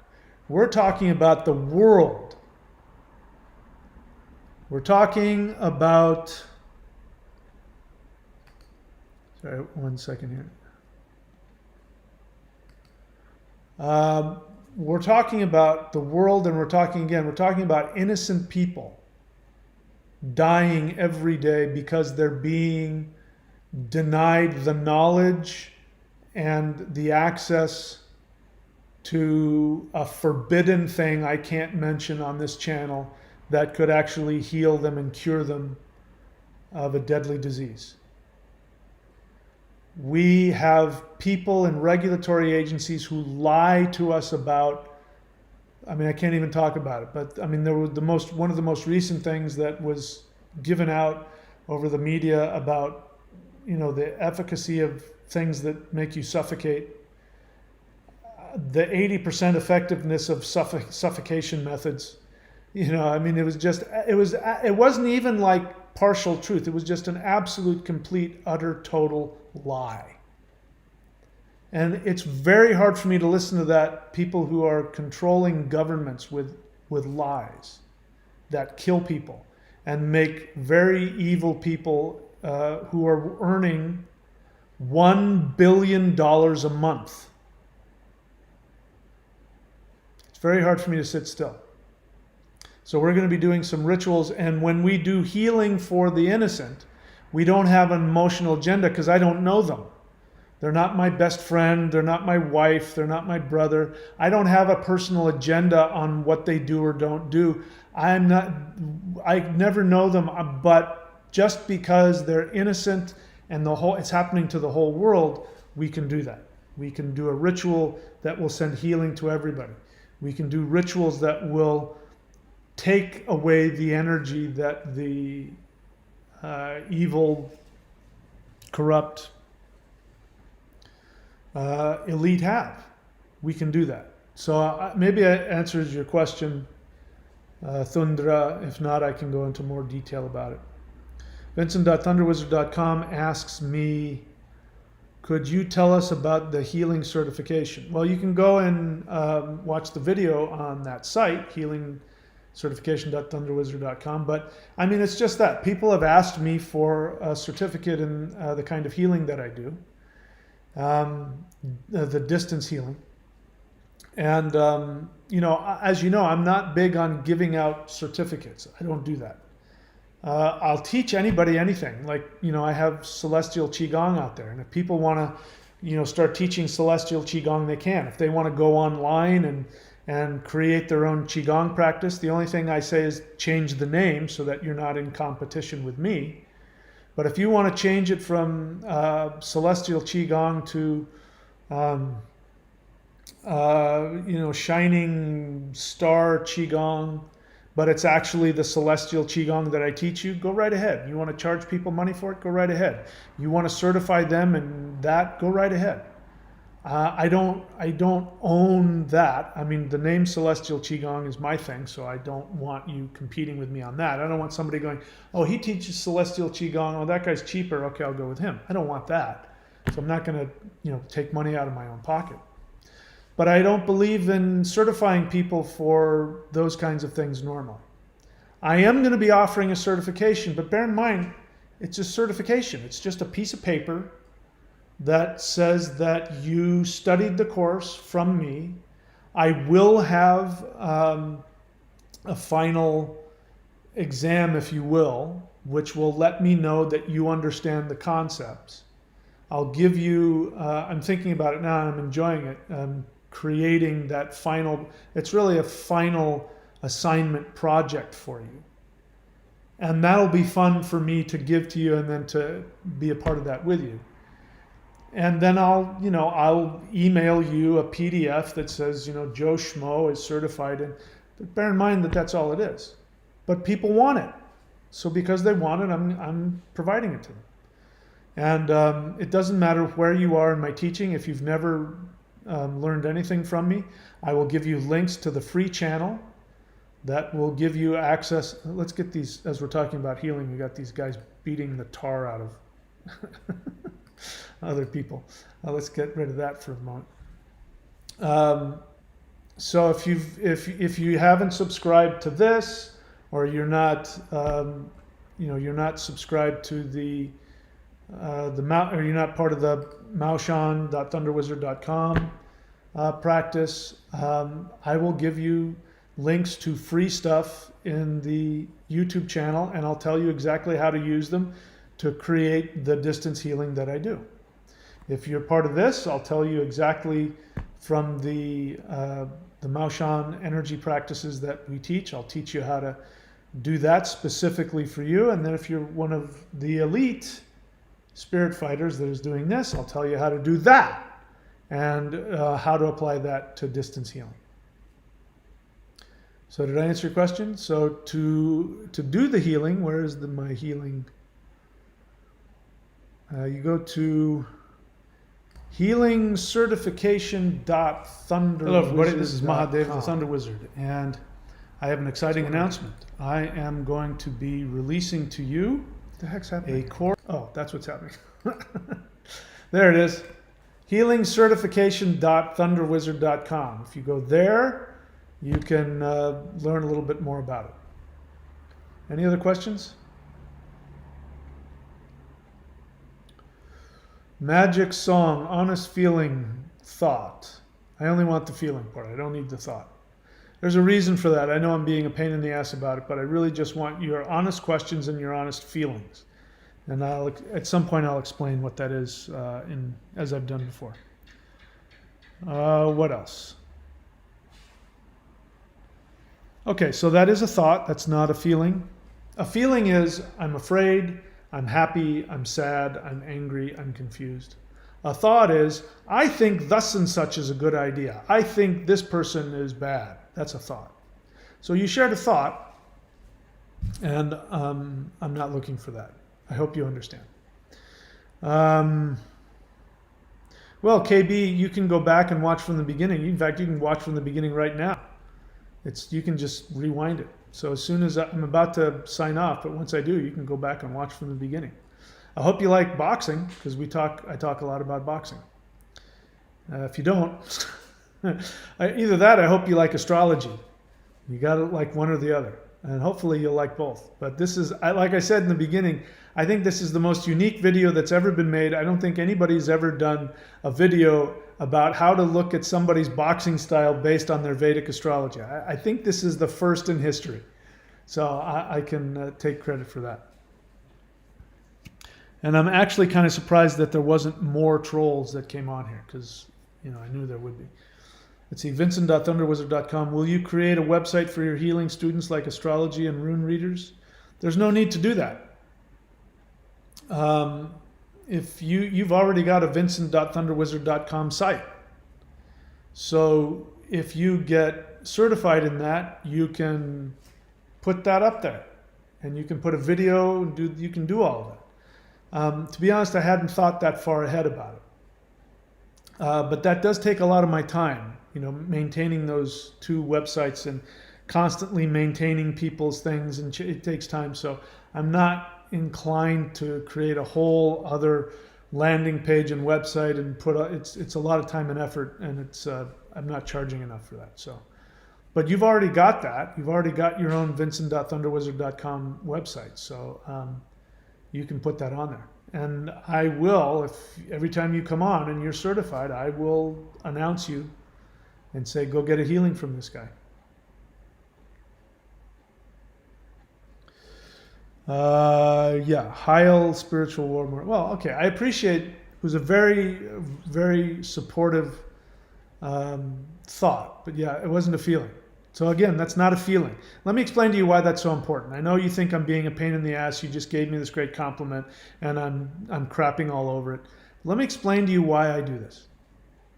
I only want honest questions and honest feelings. Reason for that is the best way to get the universe and to get the guides, the ascended masters, to communicate with you and to teach you is to always operate from those two places. An honest question is you don't know the answer, but you want to know the answer. An honest feeling is you're not coming to a judgment about anything. So this is why I say I don't want your thought, because a thought already presupposes a conclusion. You've come to a conclusion, here's my thought. The thought is the death of the feeling. In other words, you have a feeling. I'm confused, I'm frightened, I'm angry. That's just a feeling. Then, in order to survive that feeling, we try to think our way out of it. So we go, I'm frightened, and that's because this guy over here, because my wife is not talking to me in a way that makes me feel good, and I'm frightened she's never going to make love to me again, and she's going to leave me for that guy she looked at the beach. And then you think that through and you go, what can I do to make it better? I'm going to tell her what I think. And then you say, you know what?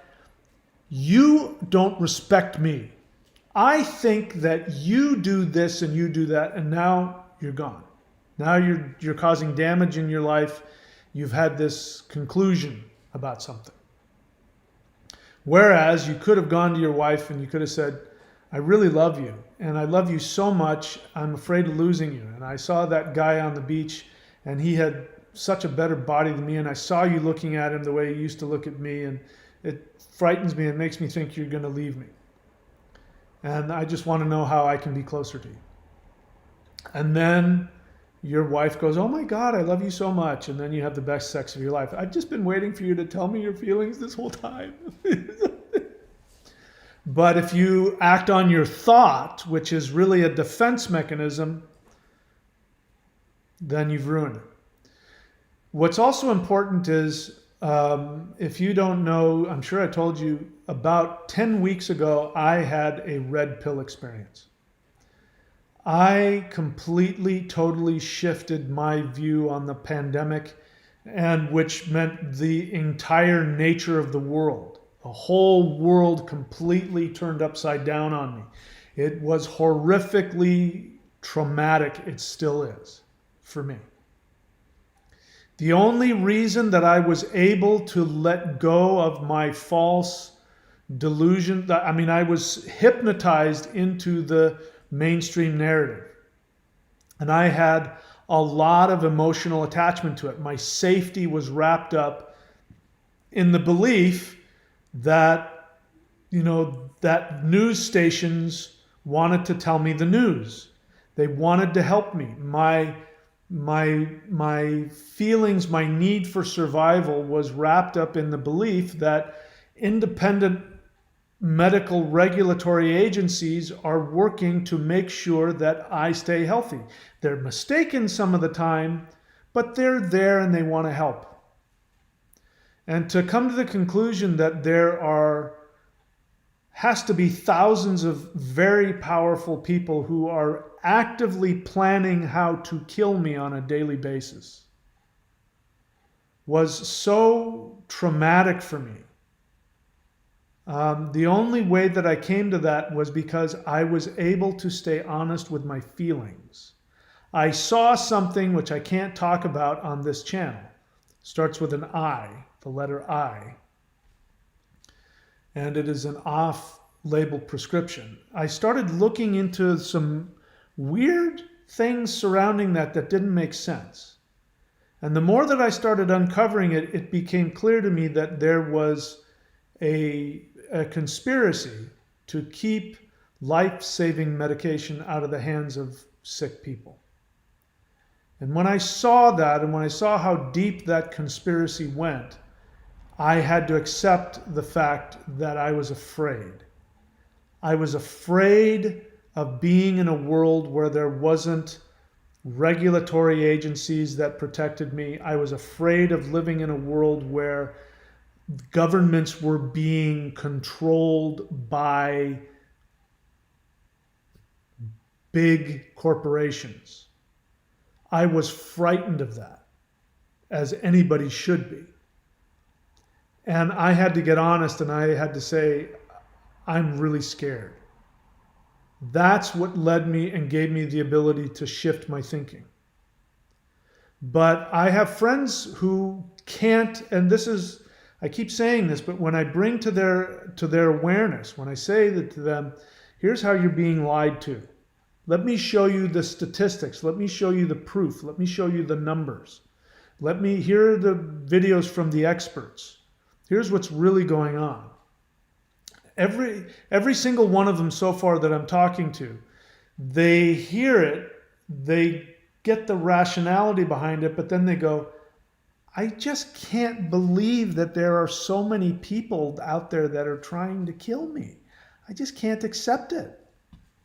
And I say, that's the problem. Your assumption is that there are people running the world who care about you, who are not trying to kill you. And they can't get past it. So they hear what I say and then they shake it off because they're not able yet to get to the feeling and go, oh my God, that is so frightening. That is so saddening. That is so horrible. So when you come onto my channel and you say, I am afraid because of this, I'm angry about that, Mahadeva, you said this and you made me really mad when you said that. When you don't have a thought about it, when you don't go and have a thought, and turn that feeling into a thought, then you're in a place where you can see the truth. And so if you have a feeling and you say, my feeling is, as long as it's an honest feeling, I won't judge you for it. I won't try and talk you out of it. If I think there's something I can say that will help you resolve it, I will. But lots of times you'll say, you know what, Mahadeva, when you said thus and such, it made me really angry, and I hate you for saying that. But as long as you don't take that to the next step and say, and I think you're an asshole, as long as you don't go to that next step, I'm going to go, I totally understand. I would feel the same way if I was in your position as well. But the moment that you turn it into a thought, the moment that you have a conclusion about it, you can't hear any answers. You can't hear any solutions. And you're in a position to protect your emotional attachments to whatever. And if you have an honest question is you're open.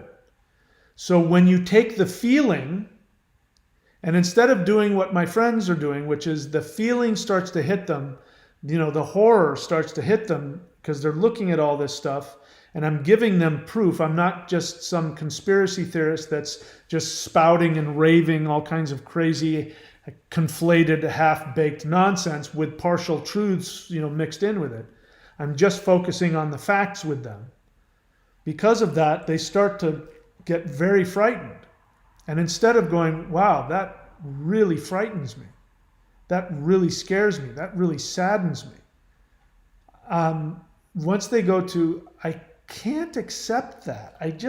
I don't think, and now they have a thought, I don't think those people in that regulatory agency want to hurt me. I think you're wrong. There's another thought. And they didn't get to the feeling, which was, I'm looking at this evidence that you're showing me, this proof. You're showing me the numbers. You're showing me the proof. I can see the logic in it, and it's frightening the hell out of me.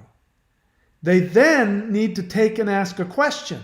Say, how is it that, and then they're asking a question, which means that they're going to come to an accurate conclusion. But the moment that you go from, I feel this, to I think that, all right, we're going to get rid of this guy right fucking here and now. I got to squash a really disgusting, smelly bug. All right. Sorry, I knew I was going to get trolls on this video, so I had to get rid of that guy. The moment that you take that feeling and put it into a thought, you're no longer able to hear an answer to your question. Okay, here's another one. Seriously, what goes on with these people? I mean, I could get into it, but we got to squash the bugs. Sometimes you just got to squash the cockroaches. That's all there is to it. All right, so that's why. Magic Song, I appreciate the very positive feedback, but I much prefer your feelings. I much prefer your questions. And again, this has to do with what I want to teach you, if you want to learn it, is I want to teach you how to be in a state where the Ascended Masters can always empower you and teach you, and where you will know the truth no matter what your emotional agendas are. So right now, our agendas are the same. So I'm saying what you believe, and so you want to support me in that, which is awesome. But I don't need it. I have no need for you to like me or dislike me, support me or not support me. What I really want to do is I want to help the people who have the feelings and have the questions, and they're in that space where they're ready to have a new understanding. And if they have a feeling and a question, I can go in and help them learn how to connect to the ancestors, to the gods, to the, whatever word you want to use. All right, so I appreciate the positive thumbs up. What else?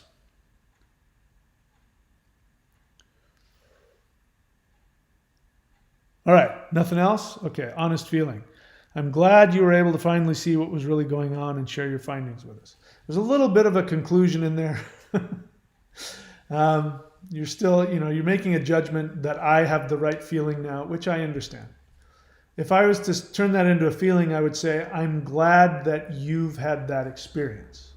Because that doesn't then bring into whether I'm right or wrong or agree with you or disagree with you.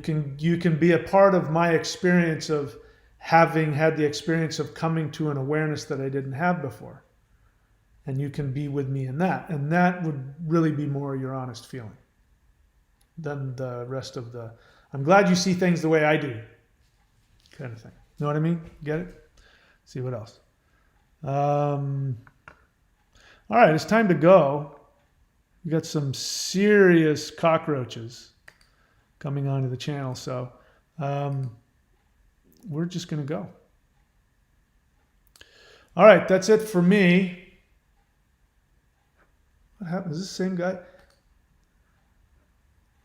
All right, well, I'll do that. We got to kill another bug here. Kill that one. Yeah, this is you know what this is? This is somebody who has no life. This is somebody who keeps creating a profile. And they do this, you know what? I'm not the only person they do this to. These are people whose lives are so miserable that the only way that they can feel any relevance is they go on to other people's channels and they try and swarm it with all of this childish negativity. It's really, really sad. I mean, they're really quite pathetic. It's pathetic. All right. I don't know what that is either. All right. So that's it for me, guys. Obviously, we've run out of questions, and now the cockroaches are just starting to show up. So that's it for me. I'm going to go take care of my life and do some stuff, and I hope you guys do the same. And hopefully I'll see you guys soon. All right. If you're just coming on here and you have no idea what the hell we're talking about, you can go rewind this to the beginning, because this actually is a video about Vedic astrology and boxing, if you can imagine it. All right, that's it for me, guys. I'll see you next time. Take care.